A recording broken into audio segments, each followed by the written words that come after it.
کہ اسلام کی اصل تعلیمات پر جو پردے دور ملوکیت میں پڑ گئے تھے، اسلام کی اصل تعلیمات تو دور خلافت راشدہ کی تھی. اسلام کا آئیڈیل نظام تو وہ تھا کہ دور فاروقی میں سفیر آیا ہے ایران کا، اس نے پوچھا اینا ملککم، تمہارا بادشاہ ہے؟ اسے جواب ملا لیسا لنا ملکن بل لنا امیرن، ہمارا کوئی بادشاہ نہیں ہے، ہمارا تو ایک امیر ہے، امیر المومنین ہے ہمارا. بھائی وہ کہاں ہے؟ کوئی محل نظر نہیں آ رہا ہے اس چھوٹی سی بستی کے اندر. وہ ہمارے فاروق رہتا کہاں ہے جس کے نام سے تھرا رہے ہیں شہنشاہوں کے ایوان، لرزہ طاری ہے جس کے نام سے، رہتا کہاں؟ بتایا گیا کہ بیت المال کے کچھ اونٹ گم ہو گئے تھے، ہمارا وہ خلیفہ ان کو تلاش کرنے باہر گیا. وہ کسی کو ساتھ لے کر گیا ہوگا کہ پہچان تو سکے.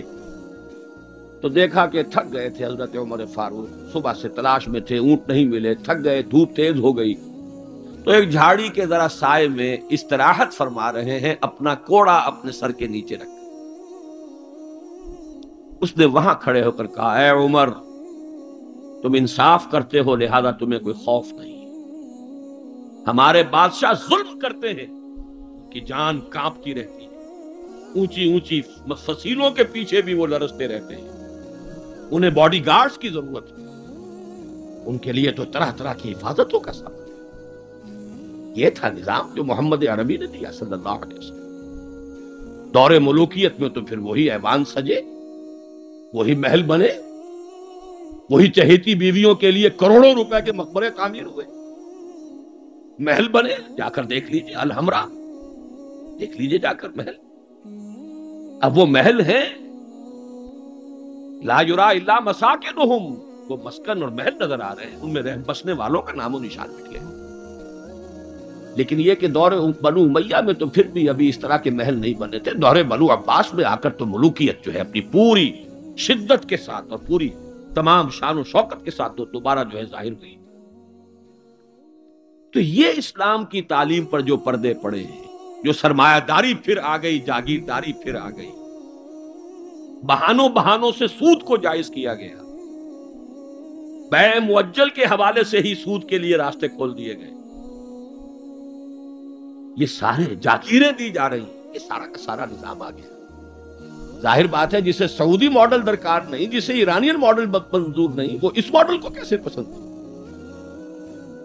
ماڈل تو اگر چاہیے تو وہ تو خلافت راشدہ کا، اس کا کوئی عملی نمونہ دنیا میں آج نہیں. تو اقبال نے یہ کہا تھا کہ اگر ایسا ہو گیا، کاش کہ ایسا ہو جائے، تو ہمیں ایک موقع مل جائے گا کہ اسلام کی تعلیمات پر جو پردے دور ملوکیت میں پڑ گئے تھے انہیں ہٹا کر اسلام کے اصل رخ روشن دنیا کو دکھائیں.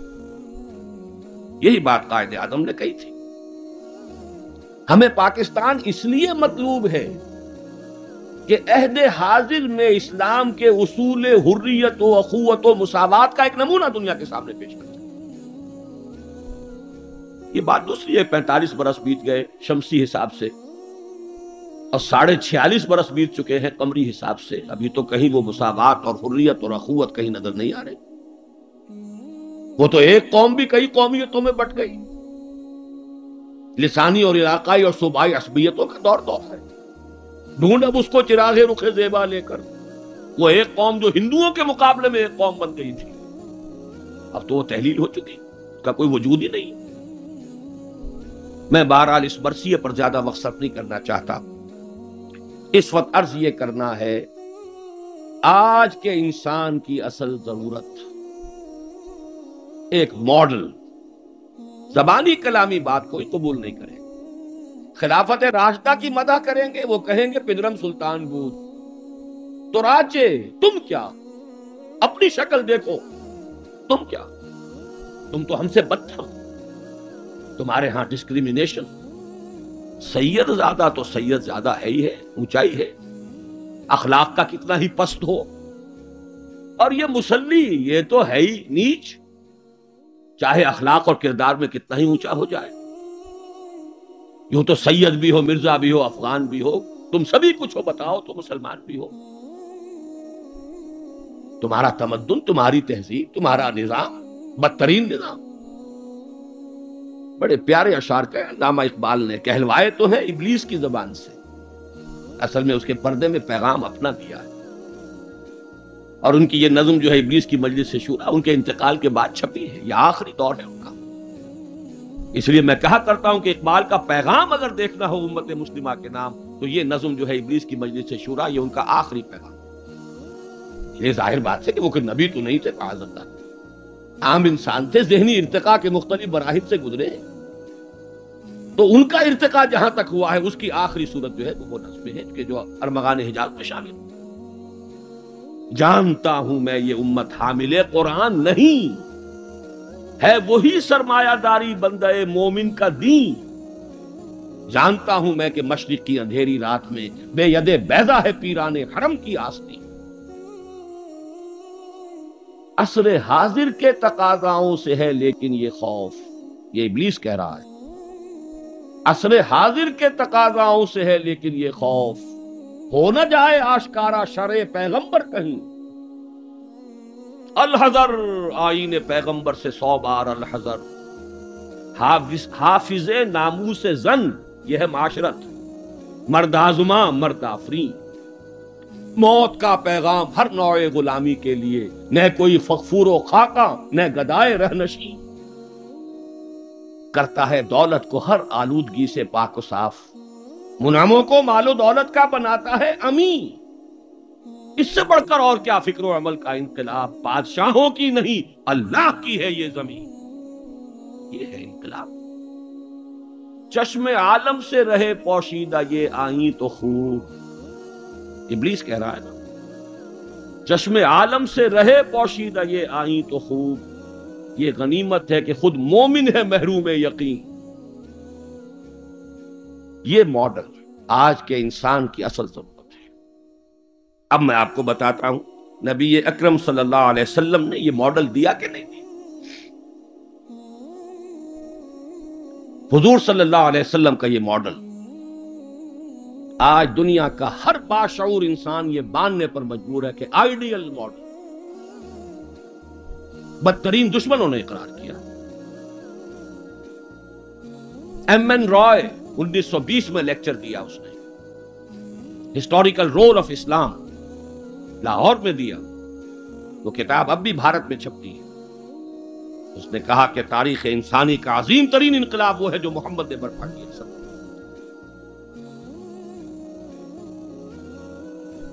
گاندھی نے 1937 میں جب پہلی مرتبہ ہندوستان میں انگریزوں نے ہمیں کچھ تھوڑی سی سیلف گورنمنٹ دینی شروع کی تھی، 35 کا ایکٹ جو ہے گورنمنٹ آف انڈیا ایکٹ 1935، اس کے نتیجے میں پھر الیکشنز ہوئے سن 36 میں، اور پھر وزارتیں بنی اور پورے ہندوستان میں کانگریس کی وزارت۔ ہریجن میں مقالہ لکھا گاندھی نے اور اپنے ان وزیروں کو کہا، ہدایت کی کہ ابو بکر اور عمر کے ماڈل کو سامنے رکھنا۔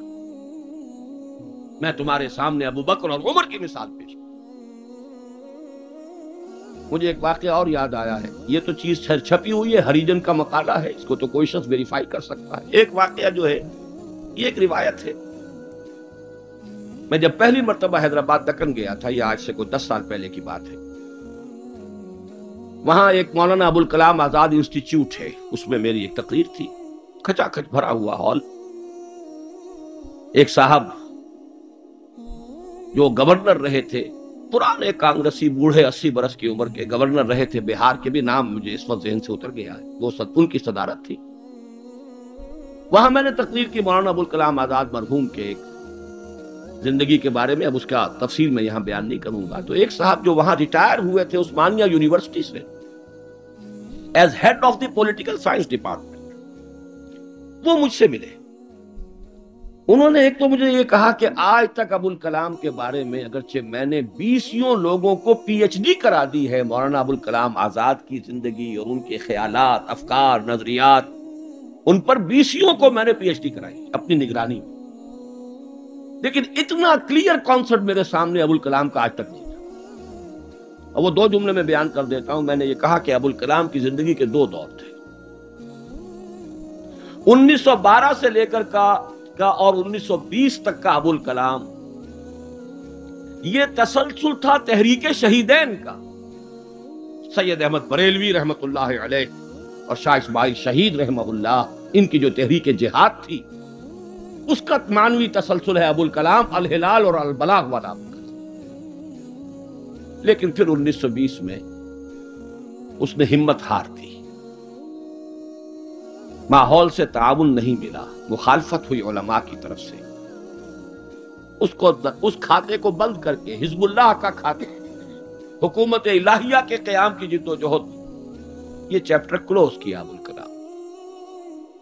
1920 سے لے کر اور پھر 1958 تک، اپنے انتقال تک کا یہ جو دور ہے ابوالکلام کا، یہ ہے 1857 کی جنگ آزادی کا تسلسل.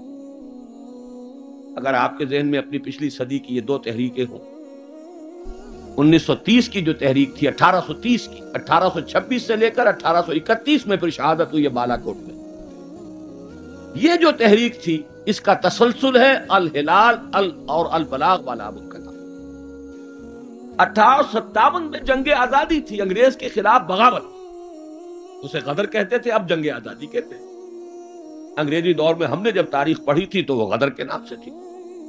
اس میں ہندو اور مسلمان دونوں شریک تھے، متحدہ جدوجہد تھی انگریز سے نجات پانے کی.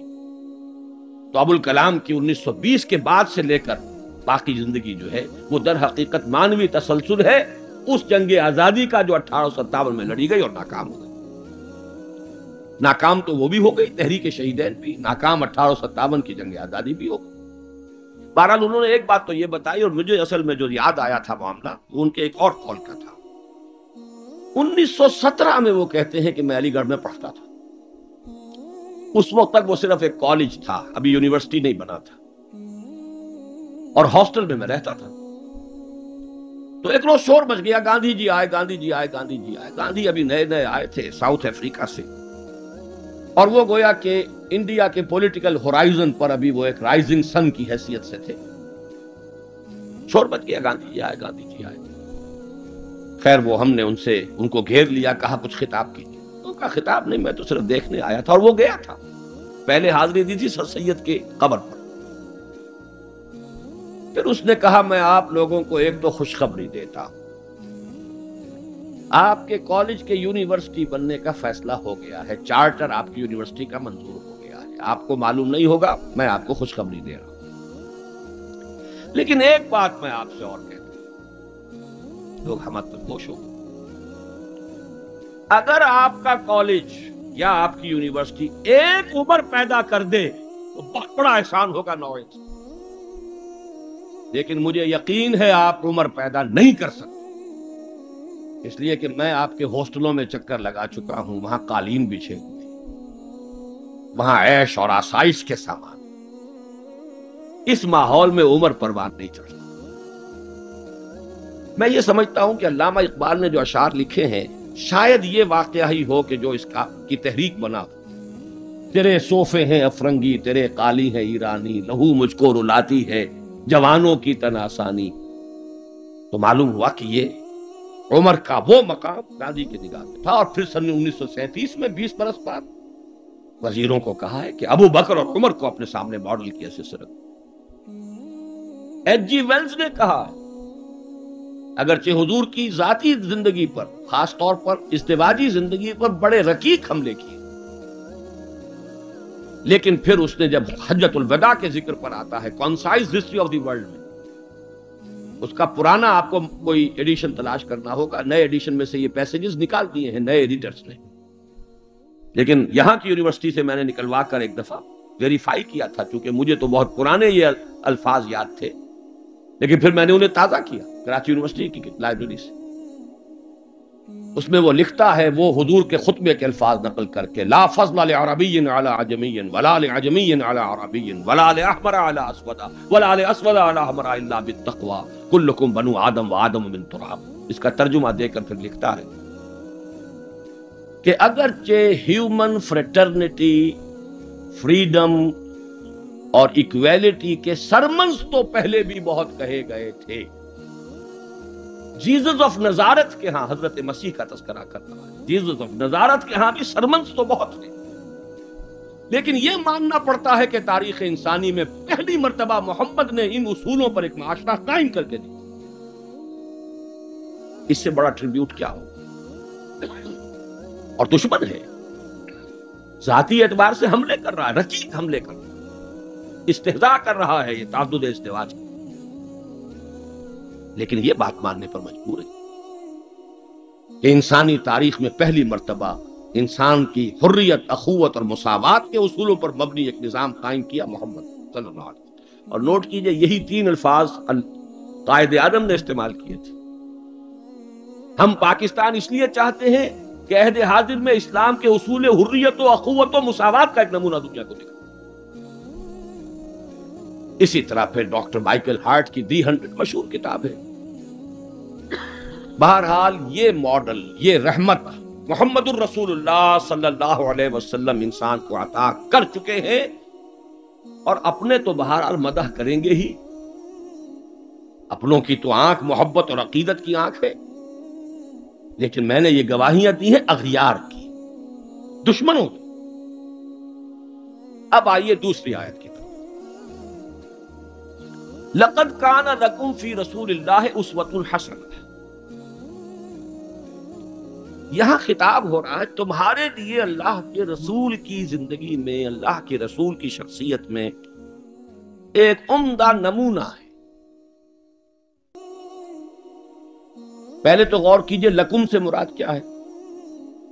یہاں خطاب مسلمانوں سے ہے، یہاں پوری نوع انسانی سے نہیں ہے. یہ فرق ہے، نوٹ کر لیجئے. پہلی آیت کے مقابلے میں خطاب کا رخ اس آیت میں یہ محدود ہے، مسلمانوں کی طرف خطاب. اے مسلمانوں، تمہارے لیے رسول کی شخصیت میں ایک عمدہ نمونہ ہے. آپ کہیں گے کس دلیل سے یہ کہہ رہے ہیں؟ اسی آیت کا جو دوسرا ٹکڑا ہے وہ عام طور پر پڑھا نہیں جاتا. لقد کان لکم فی رسول اللہ اسوۃ حسنۃ لمن کان یرجو اللہ والیوم الآخر وذکر اللہ کثیرا.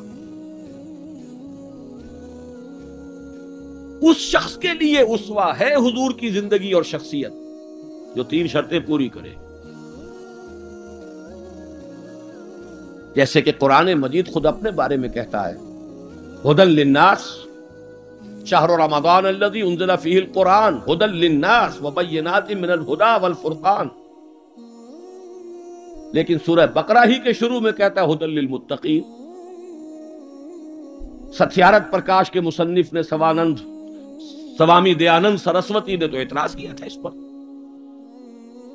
14واں باب، بدنام زمانہ 14واں باب یاد ہوگا. اس کا حل کیا ہے اس اشکال کا؟ قرآن اپنی جگہ ہدایت ہے پوری نوع انسانی کے لیے تا قیام قیامت، لیکن اس سے استفادہ وہی کرے گا جس میں استفادے کی پیاس اور طلب. پیاس ہی نہیں، بہترین مشروب رکھ دیجئے، پیے گا نہیں انسان. بھوک نہیں، بیماری کی وجہ سے ذائقہ منہ کا خراب ہے. آپ نے دیکھا ہوگا ماؤں کو بیچاریاں بچوں کی کیسی کیسی خوش آمدیں کرتی ہیں، بیٹے کچھ کھا لو، یہ کھا لو، وہ کھا لو، یہ، لیکن اس کا منہ کا ذائقہ بگڑا ہوا کچھ نہیں کھاتا، بھوک مری ہوئی ہے کچھ نہیں کھاتا. تو جس میں ہدایت کی طلب نہیں ہوگی قرآن اس کو ہدایت نہیں دے گا. اپنی جگہ ہدی للناس، استفادے کے لیے شرط ہے، پیاس ہو طلب ہو تب. اسی طرح حضور کی زندگی اسوہ کاملہ، اپنی جگہ مکمل ہر اعتبار سے، لیکن اس سے استفادہ کرنے کے لیے 3 شرطیں ہیں. لقد کان لکم فی رسول اللہ اسوۃ حسنۃ لمن کان یرجو اللہ والیوم الآخر وذکر اللہ کثیرا. اس کے لیے اسوہ ہے کہ جو اللہ سے ملاقات کا امیدوار ہے، یوم آخرت پر یقین رکھتا ہے، حساب کتاب کا یقین ہے، اور اللہ کا ذکر کرتا ہو کثرت کے ساتھ، اس کے لیے بہت اہم ہے یہ نقطہ جو عام طور پر اس آیت کا دوسرا ٹکڑا جو ہے وہ سنایا ہی نہیں جاتا. لقد کان لکم فی رسول اللہ اسوۃ حسنۃ لمن کان یرجو اللہ والیوم الآخر وذکر اللہ کثیرا اللہم ربنا اجعلنا منہم. اے اللہ ہمیں ان لوگوں میں شامل فرما جو ان 3 شرطوں کو پورا کر کے اور محمد الرسول اللہ صلی اللہ علیہ وسلم کے اسوہ حسنہ سے استفادہ کر سکے۔ اب نوٹ کیجئے حضور کا یہ اسوہ نمونہ کس کس پہلو سے، اس میں بھی ذرا 3 مراحل آئیں گے۔ سب سے پہلے یہ کہ ایک فرد کی حیثیت سے اسوہ کاملہ، خاص طور پر میرے نزدیک تو یہ سیرت النبی کا اعجاز ہے، معجزہ، اگرچہ حضور کا سب سے بڑا معجزہ قرآن ہے، لیکن خود اپنی جگہ پر سیرت النبی معجزہ ہے۔ اس معنی میں انسان کی جتنی حیثیتوں کا آپ تصور کر سکتے ہیں ان تمام حیثیتوں میں اسوہ موجود ہے محمد رسول اللہ صلی اللہ علیہ وسلم۔ باپ کی حیثیت سے اسوہ موجود، حضرت مسیح کی زندگی میں تو نہیں، انہوں نے شادی نہیں کی۔ شوہر کی حیثیت سے اسوہ موجود، خسر کی حیثیت سے اسوہ موجود، حضرت علی کے خسر ہے کہ نہیں، حضرت عثمان کے خسر ہے یا نہیں۔ داماد کی حیثیت سے اسوہ موجود، حضرت ابوبکر حضرت عمر کے داماد ہے کہ نہیں۔ پھر ذرا غور کیجئے، داعی کی حیثیت سے اسوہ، مبلغ کی حیثیت سے اسوہ، معلم کی حیثیت سے اسوہ، مربی اور مزکی کی حیثیت سے اسوہ، امام مسجد کے اعتبار سے اسوہ، خطیب مسجد کے اعتبار سے اسوہ، پھر میدان جنگ میں سپہ سالار کی حیثیت سے اسوہ، قاضی القضات کی حیثیت سے اسوہ، اور صدر مملکت کی حیثیت سے اسوہ۔ کون سی زندگی کا گوشہ ہے؟ اتنی گمبھیر زندگی کا واقعہ یہ ہے کہ کوئی اور دنیا میں مثال آپ نہیں دے سکتے، اتنی جامع۔ یہی بات ہے جو ڈاکٹر مائیکل ہارٹ نے تو یہی بات تو کہی ہے، He is the only person supremely successful in both the religious and secular fields۔ باقی عظیم شخصیتیں ایسی ہیں یا مذہب و اخلاق اور روحانیت کے میدان میں بلند نظر آئیں گی تو دنیا اور سیاست اور مملکت اور ریاست اور سپہ سالاری میں زیرو۔ گوتم بدھ کا ادھر اونچا مقام ہے، ادھر زیرو۔ حضرت مسیح کا ادھر اونچا مقام، ادھر زیرو۔ حضرت مسیح ابھی آئیں گے، دوسرا میدان بھی، اس میں بھی ان کی جولانیاں ہوں گی، لیکن اس وقت تک دنیا جس مسیح سے واقف ہے ان کی زندگی میں تو دوسرا کھاتا ہی نہیں، کھانا کھلا ہی نہیں۔ اور ادھر آئیے سکندر اعظم کہاں میکڈونیا سے چلا ہے اور بیاس تک پہنچ گیا ہے 3 سال کے اندر، لیکن روحانیت اور مذہب اور اخلاق کے معاملے میں زیرو سے کام نہیں چلتا، کوئی مائنس ویلیو لانی پڑے گی۔ اسی طرح اٹیلا، اسی طرح چنگیز خان، ایک ہی شخصیت ہے، the only person supreme successful in both the fields. گویا کہ ہر اعتبار سے اسوہ کاملہ۔ یہاں بھی ایک نقطہ ذرا سی ڈائگریشن ہے، ایک پہلو ایسا ہے انسانی زندگی کا جس میں حضور کی شخصیت یا آپ کی سیرت اسوہ نہیں ہے۔ آدمی چونک جائے گا، اسے شاید توہین پر محمول کرے، لیکن ہے۔ اور وہ شخصیت کا پہلو ہے ایک عورت کی حیثیت سے، بیوی کے لیے اسوہ، ماں کے لیے اسوہ، کہاں سے آئے گا؟ آخر آدھی انسانیت ہے، نصف بہتر حیات آپ تو کہتے ہیں، دی بیٹر ہاف، اس کے لیے اسوہ، اس کی نسوانی زندگی کے اعتبار سے اسوہ کا۔ دیکھیے یہی نقطہ ہے، نوٹ کر لیجئے، دل پر لکھ لیجئے۔ یہی وجہ ہے کہ جس سورہ مبارکہ میں یہ آیت آئی ہے لَقَدْ كَانَ لَكُمْ فِي رَسُولِ اللَّهِ أُسْوَةٌ حَسَنَةٌ، اسی میں فرمایا گیا اے نبی کی بیویوں تمہیں اسوہ بننا ہے پوری نوع انسان۔ یا نساء النبی لستن کاحد من النساء، اے نبی کی بیویوں تم عام عورتوں کے مانند نہیں۔ نبی کی زندگی میں جو خلا ہے اس لیے کہ وہ مرد ہے، اسوہ کے اعتبار سے جو خلا رہ گیا ہے اسے تمہیں پر کرنا ہے۔ انما یرید اللہ لیذھب عنکم الرجس اہل البیت ویطہرکم تطہیرا، اللہ چاہتا ہے کہ تم سے ہر طرح کی گندگی آلائش کو خوب دھو کر پاک کر دے، تطہیر، جتنا کہ تطہیر کا حق ہے بتمام و کمال تمہاری شخصیتوں میں پورا ہو جائے، اس لیے کہ تم پوری امت کے لیے، نوع انسانی کے لیے اسوا کی وہ کمی کہ جو سیرت محمدی میں ہے صلی اللہ علیہ وسلم، اس خلا کو پر کرنے والی بنو گی۔ بہرحال انفرادی حیثیت میں گمبھیر ترین اسوا حضور کی زندگی میں موجود ہے۔ اسی کا ایک رخ اور بھی ہے انفرادی زندگی کا، اور وہ ہے اخلاقیات۔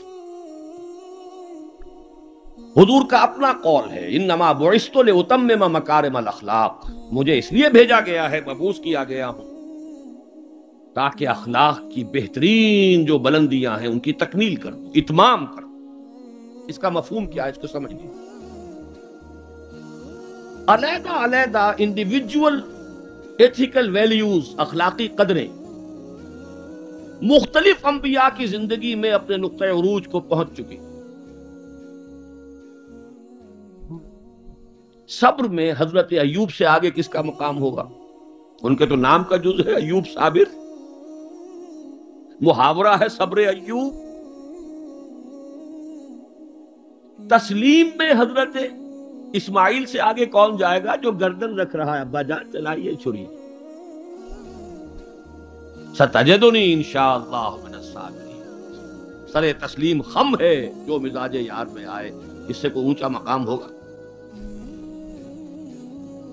استقامت میں حضرت نوح سے آگے کوئی جا سکتا ہے؟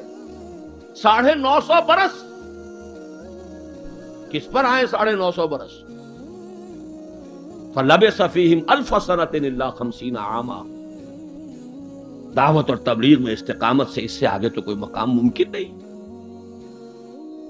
غیرت اور حمیت اور جلال دین کے لیے حضرت موسیٰ سے آگے کون جائے؟ زہد اور لذات دنیا سے کنارہ کشی میں حضرت مسیح اور حضرت یحییٰ سے آگے کون سا مقام؟ اب کمی کون سی تھی؟ یہ ہے بات سوچنے کی۔ پھر اتمام کس کا کیا حضور؟ یہ اتمام ہے جامعیت کا اتمام، ان تمام اقدار کو جمع کر کے ایک بہترین گلدستہ توازن، اعتدال کے ساتھ ان سب کو ایک شخصیت میں جمع کر دینا، یہ ہے وہ اتمامی اور تکمیلی شان جو محمد الرسول اللہ صلی اللہ علیہ وسلم کی ہے اس میدان میں۔ زہد بھی ہے لیکن ازواج مطہرات بھی ہے، نکاح بھی ہے۔ وہ زہد نہیں ہے کہ جو رہبانیت والا زہد۔ حضرت عائشہ کی شہادت ہے کہ حضور بیٹھے ہوتے تھے ہمارے مابین اور پیار اور محبت کی باتیں ہوتی تھی، مزاحد خشک کا معاملہ نہیں تھا حضور کا۔ حضور نے خود فرمایا مجھے تمہاری اس دنیا سے 3 ہی چیزیں پسند ہیں، ان میں سے ایک عورت کا ذکر کیا، کوئی حجاب نہیں، جو فطرت ہے جو اللہ نے بنائی ہے، بھرپور عائلی زندگی بسر کی، بہت محبت کرنے والے اور محبت دینے والے شوہر تھے محمد صلی اللہ علیہ وسلم۔ لیکن جیسے ہی اذان کی آواز آتی تھی ایسے اٹھ کر چلے جاتے تھے کہ جیسے ہم سے کوئی تعلق ہی نہیں، سروکار ہی نہیں، ہم سے واقف ہی نہیں کہ ہم کون۔ یہ ہے وہ درمیان قار دریا تختہ بندم کر دئی، بازوی گوئی کے دامن تر مکن ہوشیار باش۔ اچھا دیکھیے یاد آ گیا ہے، آپ کی بھی طبیعت اس وقت جو ہے میں تو دیکھ رہا ہوں آمادگی ہے، وقت کچھ زیادہ بھی صرف ہو جائے تو کوئی حرج نہیں۔ رجم کا ایک واقعہ ہو رہا ہے حضرت مسیح کی زندگی میں۔ وہ میری مگدلین پڑھا ہوگا، زانیہ تھی، جرم ثابت ہو گیا، اسے رجم کرنے کے لیے لے کے جا رہے تھے، شور مچا ہوا تھا، حضرت مسیح بھی گزر رہے تھے، کیا معاملہ ہے؟ یہ ہے، فرمایا ٹھیک ہے چلو، خود بھی چلے۔ اب جب اسے باندھ دیا گیا، اب کھڑے ہو کے فرمایا ٹھیک ہے، قانون ہے رجم کا اور یہ شریعت موسوی کا حکم ہے، رجم ہونا چاہیے، لیکن اس کو پہلا پتھر وہ مارے جس نے خود کبھی زنا نہ کیا۔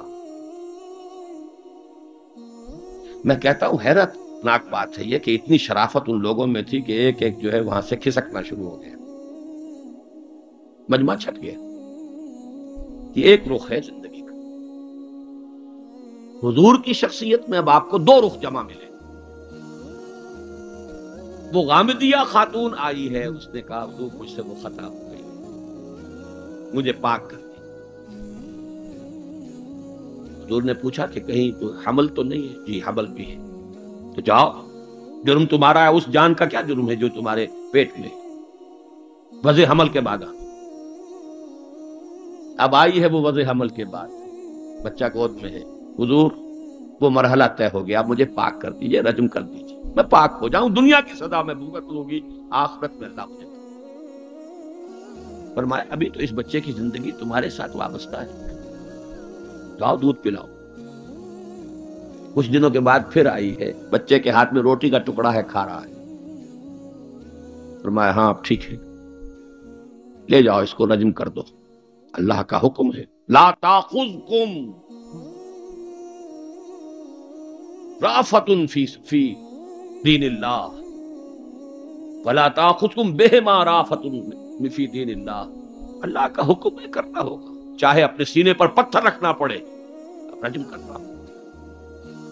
لیکن جب رجم ہو گیا ہے، وہ خاتون جو ہے ان کا انتقال ہو گیا، کسی کی زبان سے نکل گیا کتنی بے حیا عورت تھی، حضور نے ڈانٹ دیا، نہیں، اس عورت نے وہ توبہ کی ہے کہ اگر تمام مدینے والوں پر تقسیم کر دی جائے تو سب کی نجات کا ذریعہ بن جائے۔ یہ توازن ہے، حکم رب کا نفاذ بھی ہے، اس میں اپنی ذاتی شفقت کو آڑے نہیں آنے دینا ہے، لیکن یہ نہیں ہے کہ اس سے کوئی سوء ظن ہو۔ مریض سے دشمنی نہیں ہوتی، مرض سے دشمنی ہوتی۔